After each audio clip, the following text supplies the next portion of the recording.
এই মুহূৰ্তত লৈ আহিছোঁ টপ আছামৰ দৰ্শকসকলৰ বাবে আজিৰ বহুকেইটা বিশেষ খবৰ। দৰ্শকসকল, আজিৰ প্ৰথমটো খবৰ হৈছে নেৰানেপেৰা বৰষুণৰ ফলত ৰাজ্যৰ একাংশ এতিয়া বানৰ কবলত। বিশেষকৈ নামনি অসম আৰু মধ্য অসম এই বানৰ কবলত। বিগত কেইদিন ধৰি নেৰানেপেৰা বৰষুণ হোৱাৰ ফলত অধিক বৃদ্ধি পাইছে নদ নদীৰ জলপৃষ্ঠ। ইপিনে গুৱাহাটী মহানগৰীত বিগত 4 দিন ধৰি কৃত্ৰিম বানৰ সংহাৰ।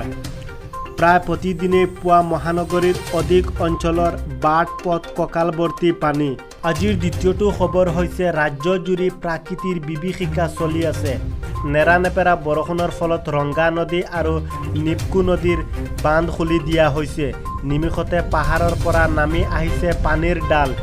হাফলঙৰ ৰেলৱে ষ্টেচনত 48 ঘণ্টা ধৰি আবদ্ধ হৈ আছে 25 গৰাকী লোক।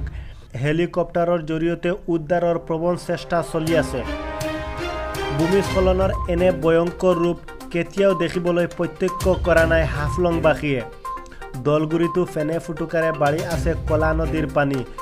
কলা নদীৰ পানীয়ে জোৰগাঁৱৰ মানুহসহ উটাই নিছে কেইবাখনো দলং।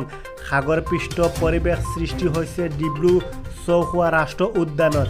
কাৰ্বি আংলং জিলাৰ বিদ্যুৎ প্ৰকল্প খুলি দিয়া হৈছে। 4খনকৈ গেইটেৰে ভয়ংকৰ ৰূপ নামি আহিছে কাৰ্বি আংলং জিলাৰ বিদ্যুৎ প্ৰকল্পৰ পানী।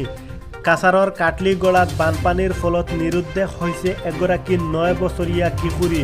ধৰ্মপুৰৰ গান্ধী বস্তিত মাতাউৰি ছিঙি নিছে। মাতাউৰি ছিঙি নিয়াৰ ফলত ভয়ংকৰ ৰূপ ধাৰণ কৰিছে অঞ্চলটোত।